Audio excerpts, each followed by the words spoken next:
안녕하세요. 저는 캐나다에서 지난 겨울에 한국에 교환학생으로 오게 된 샬롯이라고 합니다. 평소 아시아 문화에 관심이 많아서 학교에 있는 아시아 친구들에게 먼저 다가가 말을 걸고 친구가 되는 것이 평소 저의 취미인데요. 그러다 결국 아시아에 있는 한 학교로 교환학생으로 가기로 결심했고 성적에 맞춰 학교를 정했는데 그때 걸린 학교가 한국의 연세대학교여서 그렇게 저는 한국으로 오게 되었습니다. 요즘 제일 뜨는 나라 중 하나가 바로 한국이다 보니 최근에 가장 관심 있는 나라가 한국이었는데 마침 잘 됐다 싶었고 저는 평소에 친하게 지내던 한국인 친구에게 한국으로 가게 되었는데 혹시 주의해야 할 점이라든지 어떤 곳은 반드시 방문해야 한다든지 하는 정보를 얻게 되었습니다. 그는 저에게 한국에 간다면 딱히 피해야 할 곳은 없지만 한국 문화를 좋아한다면 반드시 남산이나 홍대, 강남은 반드시 가봐야 하며 지방 여행도 할 계획이라면 부산이나 전주를 꼭 한번 가보라고 추천을 받았어요.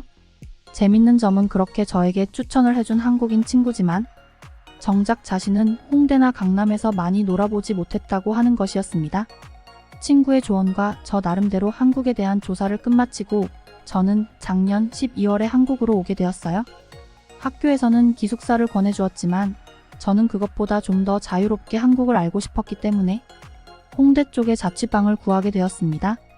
그런데 한국에 오자마자 한 가지 문제가 생겼는데 한국 겨울이 제가 생각한 것보다 훨씬 더 추웠다는 것이었습니다. 평소 겨울에 영하 20도에서 영하 30도까지 떨어지는 캐나다에서 살았기 때문에 고작 영하 10도 안팎의 한국 겨울은 저에게 그저 껌일 거라고 생각하고 왔고 한국인 친구 역시 날씨에 대해서 주의를 주지 않았기 때문에 저는 전혀 대비가 되어 있지 않았어요.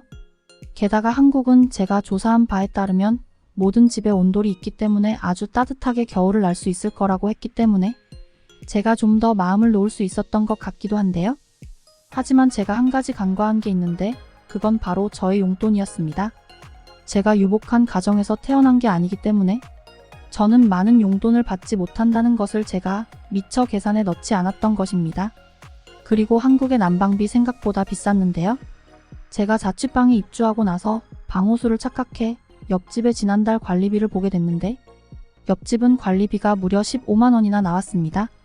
당시에 제가 그만큼 쓰리란 보장이 없었지만 저는 그때부터 겁이 나기 시작했어요. 제가 한 달에 받는 용돈이라고는 방값을 포함해 100만 원이었는데 제가 욕심을 부려 한 달에 60만 원 하는 방을 계약해버려 한 달에 제가 쓸 수 있는 돈은 고작 40만 원에 불과했습니다. 게다가 여기에 난방을 틀어 옆집처럼 15만 원 혹은 그 이상의 돈이 나오게 된다면 저는 공부를 시작하기도 전에 굶어 죽고 말 거라고 겁이 나기 시작했습니다.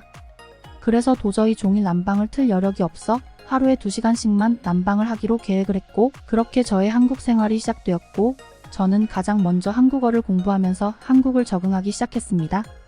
아낀다고 아꼈지만 한 달 후 관리비가 12만 원이 나와버렸고 저는 생활비가 부족하다는 걸 느껴 한국어 공부를 지속하면서 아르바이트를 해서 일을 충당해야겠다고 생각해 근처에 있는 한 햄버거 가게에서 아르바이트를 시작했습니다. 마침 그곳에는 같은 연세대학교에 다니는 한국인 친구가 있었고 저는 그 친구와 친해졌어요. 그 친구는 어느 날 저에게 우리 집에 놀러 가고 싶다고 말해 아르바이트가 끝나고 저는 친구와 간단하게 먹을 맥주와 과자를 사서 저희 집으로 왔습니다. 그런데 그 친구는 너무 춥다며 보일러를 좀 켜자고 말했는데 저는 미안하지만 아직 아르바이트비를 받지 못해 함부로 난방을 켤 수가 없다고 대답했죠. 제 말을 들은 친구는 그럼 전기장판 같은 게 없냐고 물었는데 저는 태어나서 단 한 번도 전기장판이라는 걸 본 적도 없고 들어본 적도 없습니다. 제 고향에서는 여전히 벽난로에 장작을 떼면서 집을 따뜻하게 하거든요. 그래서 친구에게 그게 뭐냐며 그런 건 우리 집에 없을 것이라고 말하면서 저는 막 짐을 뒤적이며 찾아봤습니다. 그러니 친구는 저에게 도저히 추워서 술을 먹지 못하겠다며 다음에 자기 집에서 술 한 잔 하자고 말하고 오늘은 이만 가봐야겠다고 하더군요. 그때 저는 돈이 없는 제 자신이 너무 형편없어 보였고 한없이 초라해졌습니다. 하지만 없는 건 없는 거니 어쩔 수 없었고 저는 다음에 아르바이트비를 받게 되면 다시 친구를 초대해 따뜻하게 해주고 싶다는 생각을 하고 하루를 마무리했어요. 다음날 한국인 친구와 저는 웃으면서 아르바이트를 했고 며칠 후 그 친구는 자신의 집에서 술 한 잔 마시자고 해서 저는 그날 바로 친구 집에 갔습니다. 그 친구의 집은 저희 집과는 다르게 아주 따뜻했는데요.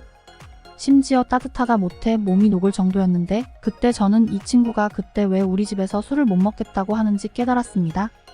평소에 집을 이렇게 따뜻하게 유지하고 사니까 우리 집이 그렇게 춥게 느껴졌을 것 같았어요. 그래서 저는 그 친구에게 지난번에 너무 춥게 해서 미안하다고 무심결에 사과를 해버렸습니다. 하지만 친구는 자기가 유난히 추위를 많이 타서 그런 거라면서 다른 한국인들은 나같이 이렇지 않는다면서 저를 위로해 주었어요. 그러면서 친구는 잠깐 자신의 방으로 들어가서는 뭔가 꺼내왔는데 바로 전기장판이었습니다. 전기장판을 바닥에 깔고 그 위에 이불을 깔고 저희는 술을 마셨는데 정말로 너무 따뜻했어요. 난생 처음 보는 물건이었기 때문에 너무 신기하고 관심이 갔는데 문제는 역시 돈이었습니다. 저는 친구에게 조심스럽게 이 전기장판 가격이 어떻게 되냐고 물었는데 자신은 7만 원 주고 샀다고 하더군요. 한 달 생활비가 40만 원인 저에게 7만 원은 사실상 너무 비싼 금액이었기 때문에 구매를 포기하려고 했는데 친구가 이보다 저렴한 것도 있다고 말했지만 그마저도 저에게는 꽤 부담되는 금액이었습니다. 하지만 친구는 저에게 좋은 아이디어가 있다고 하면서 중고 거래를 해볼 것을 제안했는데요.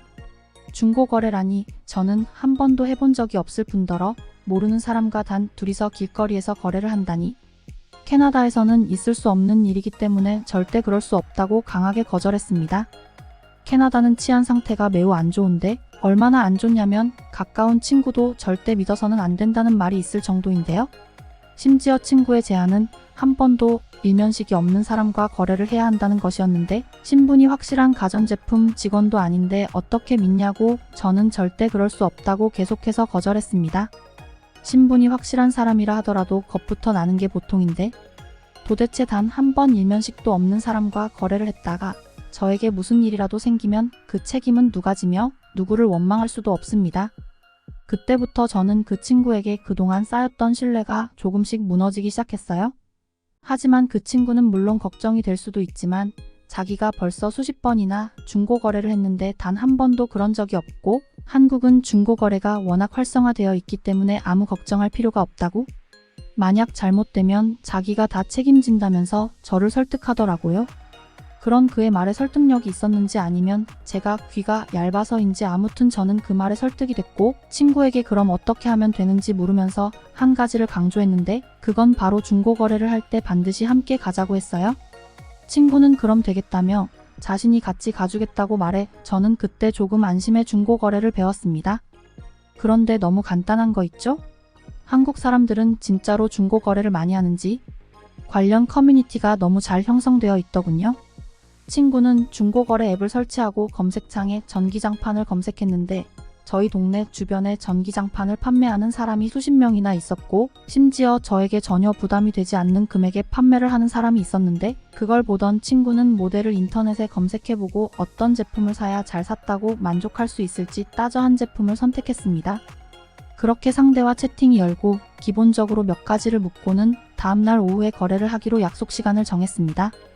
저와 친구는 시간 맞춰 약속 장소에 나갔는데 그 자리에는 저와 비슷한 또래쯤으로 보이는 20대 여성이 전기장판을 들고 저를 기다리고 있었어요. 한눈에 봐도 제 물품이었기 때문에 저희는 따로 채팅을 주고받지 않고 바로 인사를 건넸습니다. 그리고 거래는 일사천리로 아주 빠르게 진행이 됐는데 이때 제 친구가 물건 상태를 꼼꼼히 확인하고 물건 주인에게 몇 가지 질문을 했어요.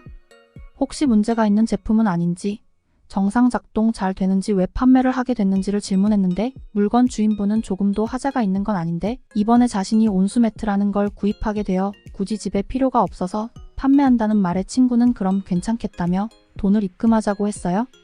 근데 이상하게 저는 원래 물품 가격에 조금만 깎아줄 수 없을지 조심스럽게 물었는데 저도 모르게 영어로 물었습니다. 그런데 물건 주인분께서는 조금도 당황하지 않으시고 아주 자연스럽게 원래 계획하지 않았던 거 아니냐? 그렇지만 혹시 본인이 사용할 거냐고 되물으셨어요? 저는 제가 사용할 거라고 대답을 하니 갑자기 저보고 나이가 어떻게 되냐고 물었습니다. 뜬금없이 나이는 왜 묻는지 의아했지만 숨길 건 없다 싶어 20살이라고 말했더니 돈은 안 받겠다며 그냥 가지라고 하는 게 아니겠어요? 저는 안 그래도 싼 가격인데 깎아달라고 하니 혹시 거지로 오해하는 건 아닌지 하는 생각에 자존심이 상해 절대 그렇게는 안 된다며 지금 거지 취급하냐면서 가져온 돈을 꺼내 주인에게 주려고 했습니다. 하지만 그녀의 입에서 나온 한마디에 저는 그동안의 서름이 터져 눈물을 펑펑 쏟아냈는데요. 제가 쏘아붙이듯 거지 아니라고 돈 내겠다고 하니 주인은 그런 거 아니라며? 그렇게 생각했다면 오해하게 해서 미안하다고 사과를 하면서 왜 그랬냐면 동생이 지금 캐나다에 유학을 가 있는데 최근에 동생이 캐나다 밴쿠버 너무 춥다면서 전기장판을 보내달라고 해서 보내줬는데 동생 생각이 나서 그냥 돈 안 받고 주고 싶다고 하는 거 아니겠어요? 그 말에 참지 못하고 그동안의 서름이 폭발했는지 눈물을 쏟아냈습니다. 그러더니 언니와 함께 갔던 제 친구는 왜 우냐면서 자초지종을 물었어요. 저는 그 말에 차마 대답하지 못했습니다. 그리고 언니는 아무 말 않는 저를 가만히 안아주셨고 제 친구 또한 저를 안아주더군요. 그러다 갑자기 언니도 그렇게 울면 자꾸 고생하고 있을 동생 생각이 난다면서 함께 눈물을 흘렸습니다. 그 자리에서 저희는 셋이 부둥켜 안고 10분 정도 울었어요. 이후 눈물을 닦은 저희 셋 중 언니는 먼 타국에 와서 공부하느라 고생하는데 그 와중에 추위로 고생을 더하면 안 된다고 몸이라도 편해야 한다면서 전기장판 무조건 공짜로 주겠다고 하셨고 심지어 2만 원을 주시면서 집에 갈 때 택시라도 타고 가라면서 저를 위해 주셨어요. 저는 그 말에 또 한 번 캐나다에 있는 부모님이 생각나서 울컥하고야 말았습니다. 그래서 그날 밤 집에 돌아가서 부모님에게 연락해 이 소식을 전했더니 도대체 그녀가 누군지 너무 궁금하고 한국 생활 잘하고 있는 것 같다고 다행이라고 말씀하셔서 저는 부모님에게 걱정을 끼치지 않았다는 마음에 한숨을 내쉬었습니다. 그 이후로 한국이라는 세상이 완전히 달라 보였어요. 캐나다와 다르다는 걸 완전히 인정할 수밖에 없었죠. 물론 그 언니와는 현재 연락도 하고 지내며 저의 두 번째 한국 친구가 되어주셨어요. 그녀의 따뜻한 마음을 선물 받고 저는 몸도 마음도 완전히 따뜻하고 행복합니다. 그리고 저는 그녀가 저에게 따뜻한 마음을 베풀어 준 것처럼 앞으로 만나는 모든 사람에게 따뜻하게 다가가겠다고 다짐했습니다. 아차, 한국에서 제가 그녀에게 사랑을 받았지만 연이달아 그녀의 동생이 이번 주말 저희 집에 식사를 하러 간다고 하네요.